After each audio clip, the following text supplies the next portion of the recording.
You are watching Cold Fusion TV. With a little bit of a simple kind of drama, rhyme defying, blind eyes open when the rhyme's smoking from the writing. Gentle giant shining armor bomb the track, soft stack that relation, then we put it on wax like that. Welcome to another Cold Fusion video. I'm going to start this video off with a quote. Henry Ford once said, "It is well enough that the people of the nation do not understand our banking and monetary system, for if they did, I believe there would be a revolution before tomorrow morning." I quote this because it encapsulates the fact that the contents of this video may be unsettling compared to the videos that I normally make. I still feel compelled to make this video because I've been exploring the financial world for the last 4 years, and it's definitely given me a more complete view of the world. I want to share some of what I've come across with you guys. I'm also going to do a video about cryptocurrencies like Bitcoin in the future, and to understand why Bitcoin and other cryptocurrencies may continue to rise, it's critical that you understand the contents of this video. I hope that you find this topic interesting and that it inspires you to do your own research afterwards. Now, with that said, let's begin.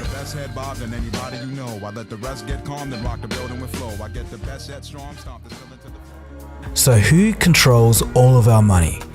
It's a simple question. We all know that you and I don't control it. Our employees don't control it. The companies that they work for don't control it. So who does? Where does it even come from in the first place? I'll give you a hint. Money does not come from the government.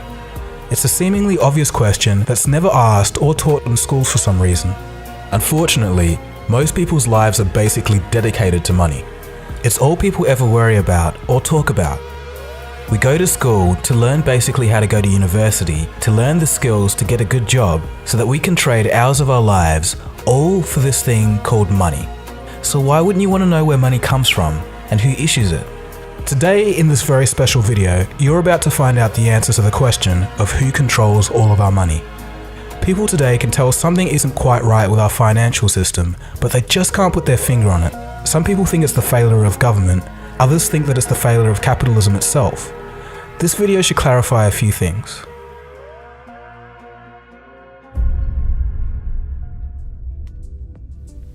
The year is 1694. And England had just suffered through 50 years of war. Exhausted, the English government needed loans to fund their political means. Brainchild of Scottish banker William Paterson, it was decided that a privately owned bank that could issue the money to the government out of thin air was to be the solution. This was the very first modern central banking system in the world. Central banking is more influential than laws, governments, and politicians, but strangely not the focus of the general public. Fast forward to the early 20th century, and after 2 failed attempts, a group of bankers wanted to put a central bank in the United States of America. It was December of 1910, and Senator Nelson Aldrich boarded a private train car in New York with 6 others. The 6 were not to be spotted by any news reporters to avoid questions. Their destination? Jekyll Island off the coast of Georgia. The meeting went for 9 days, and from that, they created the Federal Reserve System. This is all documented and a matter of public record. Some of them went on to write about the meetings in their personal biographies. Here's a quote from Frank Vanderlip, president of the National City Bank of New York, February 9th, 1935, in the Saturday Evening Post. "I was as secretive, indeed as furtive as any conspirator. Discovery, we knew, simply must not happen, or else all our time and effort would be wasted. If it were to be exposed that our particular group had got together and written a banking bill, that bill would have no chance whatever of passage by Congress." The 6 men that Nelson Aldrich brought together included the head of banks, branches of government such as the Treasury, and some of the richest people on earth at the time. To give you an idea of how rich they were, in 1910, these 6 men represented a quarter of the world's worth. The bankers told the American public that the purpose of the system was to stabilize the economy and to stop the grip of the Wall Street banks over America. The problem was, the guys that wrote the bill were the very same people they said they'd stop. If they succeeded, it will give a small group of men the ability to create money from nothing and loan it to the American government with interest. So why was it done in secret? Because the American people didn't want a central bank. Back then, unlike today, people knew what central banks were and understood them very well. Everywhere a central bank went, there'll be wealth inequality, wild swings between economic booms and busts, and after each bust, those at the top of society mysteriously came out richer while everyone else got poorer. Europe was the running example of this at the time. The Federal Reserve was originally drafted as the Aldrich Bill, but when it came into Congress, they recognized Senator Aldrich's name and smelt a rat. The bankers needed better cover. They decided to send 2 millionaire friends to carry the bill to quell the suspicions of Congress and renamed it the Federal Reserve Act. Next, in a textbook lesson of deceit, the bankers set out to fool the American people through disinformation. In the newspapers of the day, the bankers screamed and protested against the new Federal Reserve Bill. It would ruin the banks, they exclaimed. The average person read the protesting articles of the bankers and thought to themselves, if the bankers hate it, it must be good. And then they ended up unknowingly supporting a Trojan horse. The bankers also fooled Congress by putting clauses in the bill that limited their power only to remove them once the bill was passed. A double head fake of the public and Congress was all it took. The bill was passed on December 23, 1913, while most of Congress was out on holiday. And with that, a small group had complete monopoly over the issuing and creation of American money. Today, the Federal Reserve is the most powerful entity in the United States, and they're not ashamed to admit it either. Here's former Fed Chairman Alan Greenspan. What should be the proper relationship between a chairman of the Fed and a president of the United States? Well, first of all, the Federal Reserve is an independent agency, and that means basically that there is no other agency of government which can overrule actions that we take. What the relationships are don't frankly matter. In addition to this, it seems that the Fed can't even be touched by investigating parties. So I'm asking you if your agency has, in fact, according to Bloomberg, extended $9 trillion in credit, which, by the way, works out to $30,000 for every single man, woman, and child in this country. I'd like to know, if you're not responsible for investigating that, who is? We have responsibility for the Federal Reserve's programs and operations, audits, to conduct audits and investigations in that area. In terms of who's responsible for investigating, would you mind repeating the question one more time? Mr. Chairman, my time is up, but I have to tell you honestly, I am shocked to find out that nobody at the Federal Reserve, including the Inspector General, is keeping track of this. So what does all of this have to do with me, you might be asking? I don't even live in the US. Well, 2 reasons. Number 1, the central banking model from the Bank of England and the United States has now been put in all countries, and even consolidated power in parts of Europe as the European Central Bank, or ECB. This unites separate countries under one economic policy. The only places in the world that don't have central banks are North Korea, Iran, and Cuba. In 2000, this list suspiciously included Afghanistan, Iraq, and Libya. And number 2, since the end of World War II, the US dollar has been the reserve currency of the world. This means that all central banks hold US dollars in their reserves. In other words, all other currencies are backed by the US dollar. This directly links your country to the Federal Reserve's monetary policy in America. More on this later. When the post-World War II monetary system, called the Bretton Woods system, was created, all US dollars were backed by and exchangeable for gold. A byproduct of this was that currencies used to be very stable in relation to each other. Before that, all the countries, the exchange rates were fixed, and year after year you could predict what prices were going to be. You could start a business elsewhere, know if you were, you could calculate profits. Business was much, much easier before floating exchange rates. Unfortunately, in 1971, due to a falling US dollar, international capital flows into gold, and the funding of the Vietnam War, President Nixon took the US dollar off the gold standard. I have directed Secretary Connally to suspend temporarily the convertibility of the dollar into gold or other reserve assets. Now the dollar was floating and backed by nothing, and has been ever since.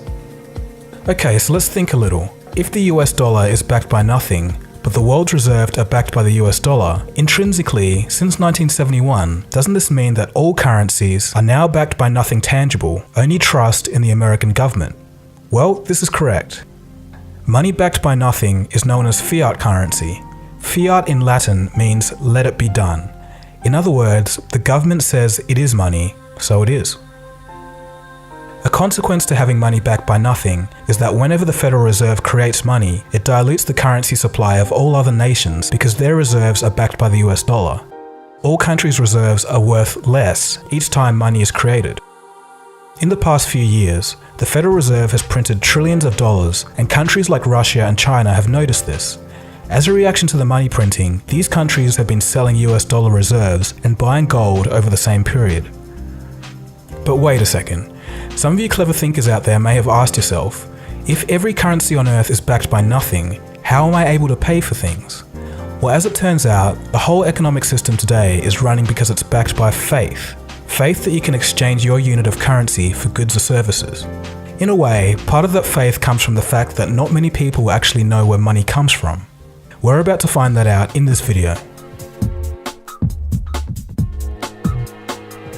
A central bank is essentially the entity that manages a nation's money supply, and it can loan money to the government with interest.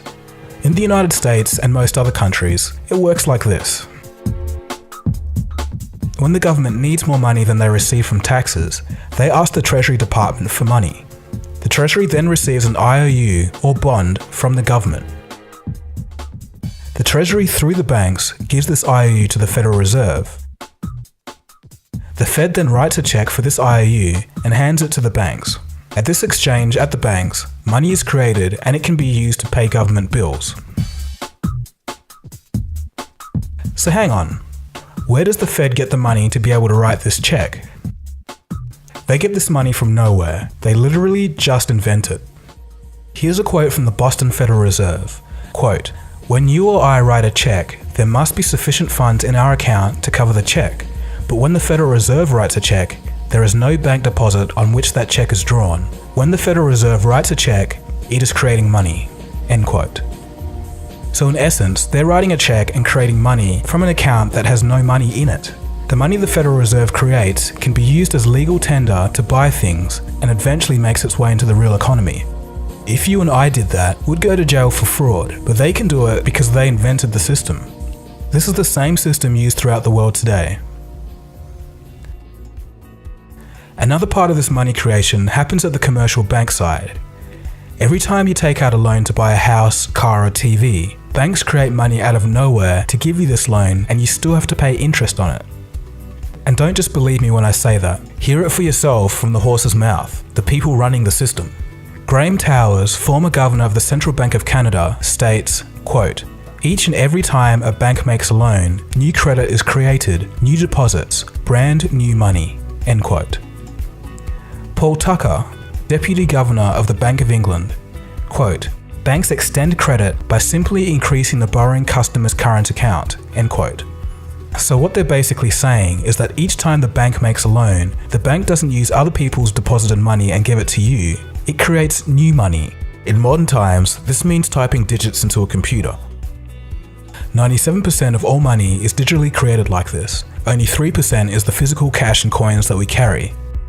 Another crazy thing that commercial banks can do is lend out 10 times more money than they actually have in reserves. This is called fractional reserve lending. So who wrote this ridiculous system into law? For the United States, it was part of the Federal Reserve System drafted in 1913. And again, this is the same system used throughout the world. So what's the issue? Why should I even care? Well, there's consequences. When more loans are given out, more money is created and the rest of the money in circulation is worth less and less as the years go on. This is known as inflation. In a way, inflation is basically a tax that we all pay for the fraud of money printing. Easy money now in exchange for tax on our future generations. It's also why in 1950, a house used to cost $7,000 and a car, $2,000. Obviously, this is no longer the same today. Things will always keep getting more expensive as long as this system is in place. This was actually kind of okay because wages grew in relation to inflation until about 2008. Why this stopped happening is a story for another day. So things are already pretty crazy, but they get even crazier. The more you look into it, the stranger things become. So remember how we're talking about how central banks and commercial banks can create money out of nothing? This procedure actually does create something. It creates debt. Let me explain. When you take out a loan, it's written down as an asset in the bank as a negative form, kind of like a negative value of money, or otherwise known as debt. Under this system, debt is actually money. And again, don't just listen to me. Mariner Eccles, former governor of the Federal Reserve, states, quote, "If there were no debts in our money system, there wouldn't be any money." So in essence, instead of gold being the backbone of our economy, it's now debt. The system we're under now is sometimes referred to as the debt-based monetary system. It requires that debt always grows.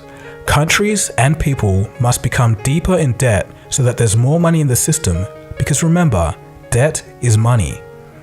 If people and governments stop borrowing money and pay back loans, the debt doesn't grow, the money supply shrinks, and the system falters. It truly is bizarre, but we all live in this system each and every day. The Federal Reserve and other central banks control money by adjusting its supply and how much it costs to borrow money, otherwise known as the interest rate. With these tools, and as a consequence of human group psychology, central banks can create booms and busts in the economy at will and also distort and derail an economy by messing with it. Let's take a quick case study. In the year 2000, Federal Reserve Chairman Alan Greenspan cut interest rates to 1%. He did this to try and fight off a recession from the dot-com bubble and encourage people to borrow money. When interest rates are low, if you're borrowing money, you save a whole lot on repaying mortgages. Since a 1% interest rate hadn't been seen at the time since the 1950s, it was a pretty good deal. Greenspan's idea was that he could create a wealth effect. People would start to buy houses, the prices would go up, and then people would feel wealthier and spend more money in the economy and stimulate it. Greenspan sure succeeded in getting people to borrow money to buy houses, but they borrowed too much, and the result was the 2008 housing bubble. This is a prime example of what can go wrong when central banks mess with an economy. Yes, corrupt bankers have a lot to answer for in their role in the 2008 crisis, but the Fed has a far bigger long-term impact. Even crazier things are happening in Japan. Their central bank is buying so many stocks that they were the #1 buyer of Japanese stocks in 2016. So they have part ownership of companies with money that they created from nothing. So in essence, it is the central banks that control our economy and the central and commercial banking system together that control all of our money. The difference is, central banks can create money at will, while commercial banks need loans to create money.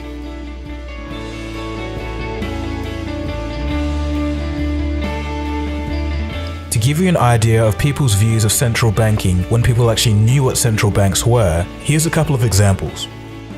In 1881, then President of the United States, James Garfield, states, quote, "Whoever controls the volume of money in any country is absolute master of all industry and commerce, and when you realize that the entire system is very easily controlled one way or another by a few powerful men at the top, you will not have to be told how periods of inflation and depression originate." End quote. Benjamin Franklin in his autobiography stated that the prime reason for the American War of Independence was a battle over who actually controlled and issued the money of the new colonies.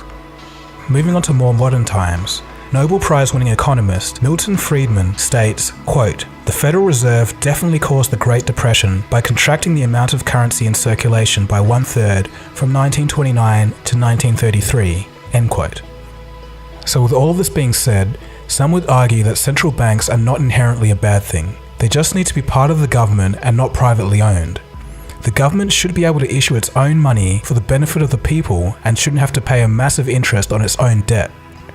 This was tried at least once in the United States by President Lincoln, who stated this: "The government should create, issue, and circulate all the currency and credit needed to satisfy the spending power of the government and the buying power of consumers. By the adoption of these principles, the taxpayers will be saved immense sums of interest. Money will cease to be master and become the servant of humanity." Abraham Lincoln then issued his own government money. It was called the Greenback. No further comments on that story. So I think we'll end the video there. There's so much more that I could cover about what central banking decisions led to what revolutions around the world.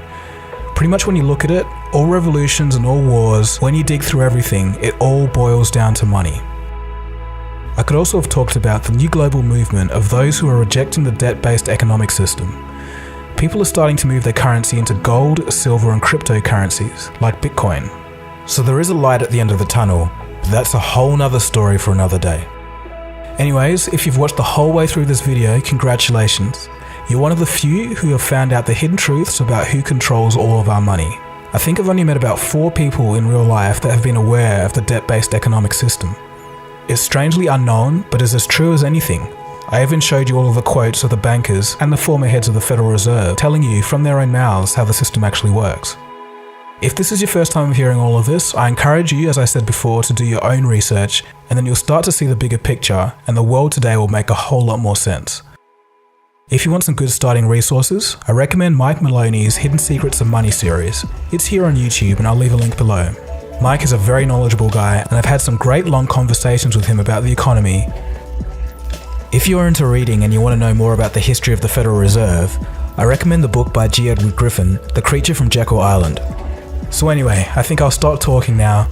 Thanks for watching this video. This has been Dagogo. You've been watching Cold Fusion. Feel free to subscribe to this channel if you're new. This isn't the stuff I normally make, but I think you'll like the other stuff anyway. I really hope you learned something from this video, and I'll see you again soon for the next video. Cheers guys, have a good one. Cold Fusion. It's new thinking.